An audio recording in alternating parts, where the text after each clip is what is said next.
Today I'm here sitting in Rhyme's Corner, which is a new thing that I'm doing, where I come to you to talk about life and stuff.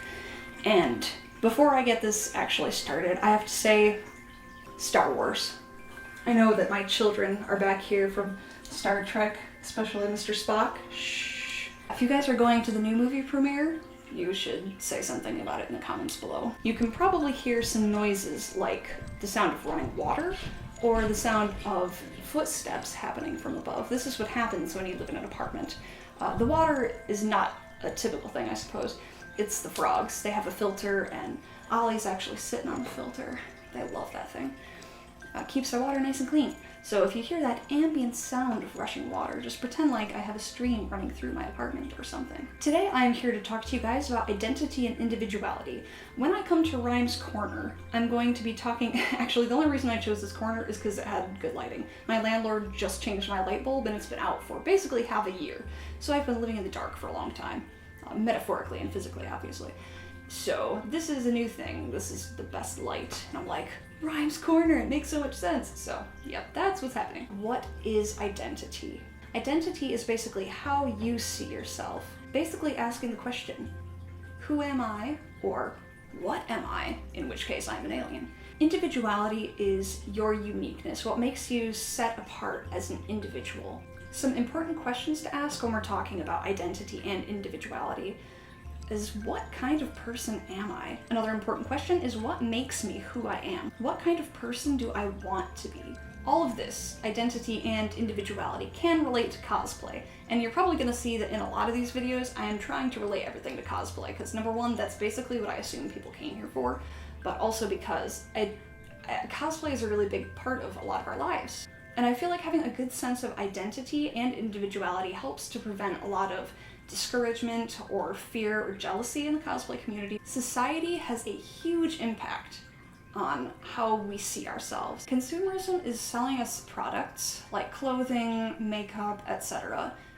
in order to make ourselves better. A lot of times on television you'll see commercials with beautiful women trying to sell you products or masculine men trying to sell you beer or something. A lot of that impacts how we see ourselves in relation to other people or the ideals that society has for us. Something that has been coming about with social media, and I'm particularly thinking of Instagram and Facebook, are these images that are sold to us as a product, as an advertisement, which sounds like a conspiracy theory when I say it that way. But what you're seeing of people that you think are just really extremely beautiful or people you admire, these are snapshots of their lives. People document things that they think are important or that they want people to see. The things that you post on social media are tailored, unless you have no filter, but they're tailored to what you want other people to know about you. A lot of people are trying to figure out like how to get more followers, how to get more likes, how to get people to think you're cool. So if you see someone like a celebrity or someone you follow on social media that you say you want to be like them, you have to ask yourself why. What really makes us who we are? When I was coming up with this question, the answer that I came up with was it's all about your reaction to circumstances. Everyone has different circumstances that they've grown up in that were not chosen. We have family, you have your social class, you have the way that you were raised, your childhood, the privileges that you were born with, the opportunities that you have because of these different things, the oppression that you might have faced, or the emotional or physical setbacks that you were born with or developed over your life, and also the relationships that you have between different family members or friends or your relationship with yourself. All of these things combine to create different circumstance. And I think what really says a lot about a person is how they react to a circumstance. So one of the basic things that people like to consider when thinking about identity is what do I like or dislike?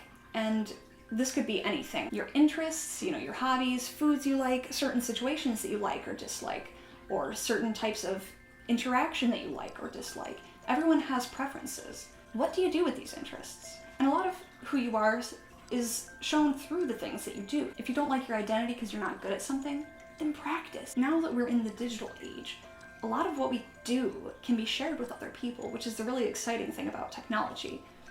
Is that we can share with other people, we can learn things from other people, we can be inspired and inspire other people. Individuality. Where does it come from? So individuality, you would normally think, oh, individuality has to come from inside of you. And I don't think that's necessarily true. If you look at different types of media, like film or books or songs, a lot of things are inspired by other film or other media. One of the most important things about asking yourself who you are, what makes you you, is deciding what kind of person you want to be. What are your goals? Overall, this video is about embracing who you are and accept the things in your life that you can't change. Some circumstances in your life can't be changed, like maybe you have a debilitating illness, or maybe you're trapped in a family right now that doesn't have the same ideals as you.